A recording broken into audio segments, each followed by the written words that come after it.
నమస్కారం తనుష్క గారు. నమస్కారం అండి. చాలా మంది వ్యాపారాలు చేస్తూ ఉంటారు, రకరకాల వ్యాపారాలు. సో ముఖ్యంగా కొన్ని సందర్భాల్లో తీరని నష్టం, అసలు రూపాయి మిగలదు. చివరాఖరికి పెట్టుకున్న ఉద్యోగస్తులకు కూడా డబ్బులు ఇద్దామంటే కూడా ఉండనటువంటి పరిస్థితి ఏర్పడుతుంది. అంటే కంపెనీలో నష్టాలు ఎక్కువగా కనిపిస్తూ ఉంటాయి, సేవింగ్స్ అనేటివి ఉండవు. సో ఇలాంటి వారు బిజినెస్ లో బాగా రాణించాలన్నా వ్యాపారం 3 పువ్వులు 6 కాయలని ఒక సామెత ఉండింది. చాలా లాభదాయకంగా ఉండాలన్నా కూడా అకార్డింగ్ టు ఆస్ట్రాలజీ ప్రకారం ఏ పూజ చేయాలి, లేకపోతే ఏ రెమెడీ చేయాలి, దాని ద్వారా నిజంగానే వ్యాపారం వృద్ధిలోకి వస్తుందా, మనం అనుకున్నట్టుగానే సజావుగా సాగుతుందంటారు? ఇప్పుడు చాలా మందికి ఏంటంటే వ్యాపారం చేస్తారు, దాని గురించి మంచి నాలెడ్జ్ ఉండి చేస్తారు, కొన్ని ఇయర్స్గా బాగా నడుస్తూ ఉంటుంది. సడన్గా వాళ్ళకి ఒక్కసారిగా ఏమవుతుందంటే అసలు అర్థమే కాదు, దశ చేంజ్ అయిన దానివల్లనా, లేదు వాళ్ళ ఇంట్లో ఎవరైనా చనిపోయిన తర్వాత నుంచి బాగలేదా, లేకపోతే వాళ్ళు ఏదైనా ఆఫీస్ నేమ్ కొత్తగా వేరే ఏమైనా చేంజ్ చేశారా, లేదు వేరే పేరు మీద అసలు ఆ నేమ్ చేంజ్ అయిందా, ఇవన్నీ మనం చూస్తున్నప్పుడు ఏమవుతుందంటే వాళ్ళకి ఏదైనా ఒక రీజన్ ఉంటుంది. ఇప్పుడు వాళ్ళకి వ్యాపారం లాస్ అవుతుంది అంటేనే దానికి ఖచ్చితంగా ఒక రీజన్ ఉంటుంది. ఎట్లా ఒక మనిషికి ఒక ఫీవర్ వస్తుందంటే ఫీవర్ రావడానికి రీజన్స్ ఉంటుంది. ఎట్లా దోమలు ఖర్చేదాని వల్లనో, లేదు వాటర్ వల్లనో, లేకపోతే ఫుడ్ వల్లనో, పొల్యూషన్ వల్లనో వస్తుంది కదా, ఫీవర్ ఒట్టిగా రాదు. సో దానికి ఏదైనా ఒక రీజన్ ఉంటుంది. అట్లానే వాళ్ళకి వ్యాపారం కూడా ఇంత లాస్ అవ్వడానికి ఏదో ఒక రీజన్ ఉంటుంది.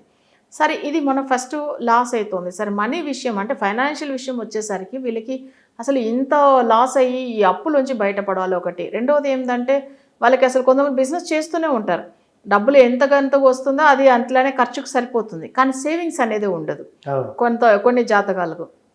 అప్పుడు ఏమవుతుంది, వీళ్ళకి ఎన్ని ఇయర్స్గా మనం ఏం చేసాము, ఏం సాధించాము, అంతా వస్తుంది, చేస్తున్నాం, ఖర్చు అయిపోతుంది, వస్తుంది, మళ్ళీ ఖర్చు అయిపోతుంది. బట్ బిజినెస్ నడుస్తుందంటే నడుస్తుంది, రెగ్యులర్గా వర్క్ ఉంది, వాళ్ళు నడుస్తుంది, ఓకే. కానీ సేవింగ్స్ లేకపోతే వాళ్ళకి లైఫ్లో ఒక మోటివేషన్ ఉండదు, సాటిస్ఫాక్షన్ ఉండదు. అప్పుడు ఏమవుతుంది, ఇంత కష్టపడుతున్నామో ఫలితమే లేదనేట్టుగా ఒక ఫీలింగ్ ఉంటాయి. సరే, మనం దీనికి సంబంధించిన పూజ ఎక్కువ అయితే చెప్పాలంటే కుబేరుడు లాగా ఐశ్వర్యుడు ఎవరు లేదు. ఆయన దగ్గర ఉన్న కుబేర సంపద చెప్పాలంటే అంత ఫైనాన్షియల్గా మంచిగా ఉన్నారు. కుబేరుడు అంటేనే ఆ పేరు వినేటప్పుడే మనకేమనిపిస్తుందంటే అసలు లక్ష్మీదేవితో గుర్తుకొస్తే ఐశ్వర్యం అంటే ఆయన దగ్గరే ఉంటుందని. అలాంటి పూజలు అంటే మనం చేయించే పూజ ఎట్లానంటే ఫుల్ అంటే వాళ్ళకి ఎంత అసలు రుణ బాధలు ఉన్నా కానీ, లేదు వాళ్ళ బిజినెస్లో ఎక్కువ వాళ్ళకి ఏం సాధించలేదు, అసలు సేవింగ్సే లేవు అనే వాళ్ళు కూడా మనం ఇచ్చే లక్ష్మీ కుబేర పూజను ఉంటుంది.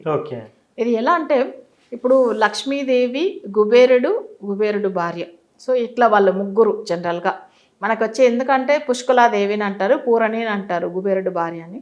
బట్ వీళ్ళు వచ్చి ఎలా ఫస్ట్ అమ్మవారు బ్లెస్సింగ్స్తో కుబేరుడికి వస్తుంది ఆస్తులు.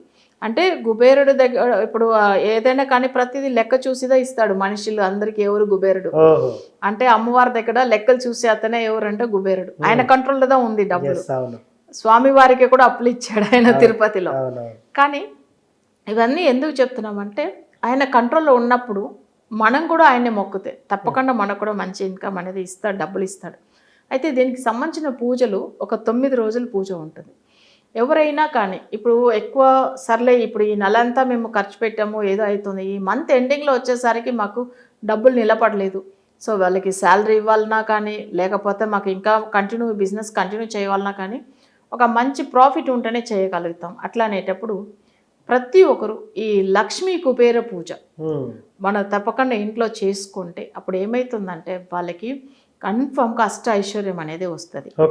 ఇప్పుడు మన దగ్గర ఇంతవరకు మన ఈ 25 ఇయర్స్లో ఎక్కువ మన క్లయింట్లకి ఫైనాన్షియల్ గురించి ఇచ్చిన పూజలో ఇది మేజర్. ఇది ఎందుకంటే లక్ష్మీ కుబేర పూజ మన చేపించి పంపించిన తర్వాత ఎవరైతే వాళ్ళ ఇంట్లో ఫాలో అవుతారో లక్ష్మీదేవి కొంతమంది వాళ్ళకి ఇంట్లో నచ్చిన గెజ్జల సౌండే వినిపిస్తాయి. ఇలాంటి చాలా మిరాకిల్స్ జరిగినాయి. కొంతమందికి ఏమవుతుందంటే వాళ్ళకి తెల్ల గుర్రం కనిపిస్తుంది. తెల్ల గుర్రం ఎవరికి సంబంధించింది అంటే కుబేరుడికి సంబంధించింది. సో వాళ్ళ డ్రీమ్ లో కనిపిస్తుంది, లేదంటే ఎక్కడో టెంపుల్కో బయట ఎక్కడో వెళ్తున్నప్పుడు వాళ్ళకి కంపల్సరీ ఆ పూజలు అవుతున్నప్పుడు చూస్తారు. సో ఇంకొకటి ఏంటంటే ముంగీసాన్ అంటారు. సో అది ఎవరికి అసలు ఎవరి దగ్గర ఉంటుంది అంటే కుబేరుడి దగ్గర. ఆయన అసలు ఇక్కడ కాలు మీద పెట్టుకుంటాడు ఆయన, అసలు చెప్పాలంటే ఆయన చేతి దగ్గర ఎప్పుడు ఉంటుంది ముంగీసం. అది చాలా లక్ గురించి అన్నమాట. ఓకే. జనరల్గా ఏంటంటే మనం మామూలుగా మూవీ చూస్తున్నప్పుడు లేదా యూట్యూబ్లో చూస్తున్నప్పుడు ముంగిస చూసిన ఆ రోజులో వాళ్ళకి ఇన్కమే బాగుంటుంది, అనుకోకుండా చూస్తారు చూడండి. అవునవునవును. వాళ్ళకి ఆ రోజంతా డబ్బులు ఏదో ఒక రకంగా వస్తుంది, అది ఎవరైనా కానీ వాళ్ళు కనిపెట్టి ఉండొచ్చు. ఓకే. సో ఈ పూజ చేసినామంటే తప్పకుండా ముంగిస కూడా వాళ్ళకి కళ్ళలో కనిపిస్తారు. సో అంటే ఎంత పవర్ఫుల్ పూజ చూడండి. ఇది మన పూజ చాలా మందికి ఇచ్చున్నాము. ఇందులో ఏమైందంటే ఇప్పుడు ఎక్కువ ఫైనాన్షియల్ విషయంలో వాళ్ళు ఫాలో అవుతున్నప్పుడు ఆ పూజ చేస్తున్న వాళ్ళకి ఇంట్లో అమ్మవారు ఆ లక్ష్మీదేవి ఉన్నప్పుడు ఎంత మంచి స్మెల్ అంటే మన తిరుపతి గుడిలో ఉంటే ఎంత మంచి పరిమళమైన స్మెల్ అది వస్తాయి చూడండి, అలా వస్తాయి ఇంట్లో. ఆ పూజ చేస్తున్నప్పుడు అమ్మవారి కటాక్షం ఇంట్లో ఉందని మనకి అర్థమైపోతుంది. ఆ ఇంట్లో వైబ్రేషన్ కూడా చూసామంటే ఆ పూజలు అవుతున్నప్పుడు చాలా ప్రశాంతంగా ఉంటుంది ఇంట్లో. సో ఎక్కువ ఏమవుతుందంటే అమ్మవారికి ప్రశాంతం అనేది ఇష్టం. గట్టిగా గట్టిగా మాట్లాడుతున్నా లక్ష్మీదేవికి ఇష్టం ఉండదు. కొన్ని ఇళ్లలో చూసారంటే కొంతమంది లేడీస్ చాలా గట్టిగా మాట్లాడతారు, అలాంటి మాట్లాడిన వాళ్ళ ఇంట్లో ఆ లక్ష్మీదేవి ఉండదు, వెళ్ళిపోతుంది. అంటే గొడవలు అరవడాలు ఇవన్నీ అస్సలు ఎక్కువ పెట్టుకోకూడదు. అమ్మవారికి ఇష్టమైంది చాలా ప్రశాంతంగా ఉన్న ప్లేస్లో ఉండాలని ఇష్టపడుతుంది.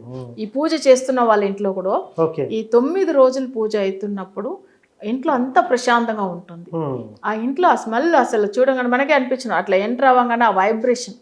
కొత్తగా ఎవరన్నా వచ్చారంటే ఇంట్లోపల రాగానే అబ్బా ఎంత బాగుంది ఇల్లు అట్లా అని అంటారు. అది మన పెద్దగా ఉన్న ఇంట్లో కాదు, చిన్నగా అసలు మరీ పెద్ద ఆస్తి ఉన్న వాళ్ళు కూడా కాదు. అమ్మవారికి ఏంటంటే ఎన్ని పెట్టిదా పెద్ద పూజలు చేయాలని కూడా కాదు, చాలా సింపుల్గా కూడా చేసుకోవచ్చు. కానీ మనం పంపించేది ఏంటంటే వాళ్ళకి సంబంధించిన పూజల్లో కంపల్సరీ వాళ్ళకి లక్ష్మీ కుబేర వెలకను ఉంటుంది, తర్వాత లక్ష్మీ కుబేర యంత్రం ఉంటుంది, లక్ష్మీ కుబేర కాయిన్స్ ఉంటుంది. ఇవన్నీ పూజలు చేసింది వాళ్ళు ఒక మండల పూజ చేస్తారు. చేసినప్పుడు ఏమవుతుందంటే వీళ్ళ జాతక రీతిగా పూజలు చేయించి వాళ్ళకి పంపిస్తారు. అది 15 రోజుల నుంచి 20 రోజుల మధ్యలో వాళ్ళకి ఆ మెటీరియల్ అందుతుంది. సో అది వాళ్ళు చేస్తున్నప్పుడు వాళ్ళకి ఇలాంటి సిమ్టమ్స్ అంతా కనిపిస్తుంది. అక్కడ నుంచే డబ్బులు రావడం మొదలు పెడతారు. అసలు దాని తర్వాత వాళ్ళకి ఎప్పుడు ఆర్థిక ఇబ్బందులు అనేది రాదు. నిన్న కూడా మన క్లయింట్ ఒకరు మాట్లాడారు, అసలు ఫైనాన్షియల్గా మేము ఎంత బాగా అయ్యాం తెలుసా ఈ పూజల వల్ల అని అన్నారు. వాళ్ళ బాబుకు రెమెడీ తీసుకున్నారు, ఉన్నా కానీ ఈ పూజలు చేస్తున్నప్పటిలోంచి మాకు ఇన్కమ్ అనేది అనుకుంటే చాలండి ఇన్కమ్ వచ్చేస్తుంది. ఏదో ఒక రేపు ఒక ప్రాబ్లం ఉంది అంటే దాని ముందుగానే డబ్బులు వచ్చేస్తుంది అని చెప్పారు చూడండి.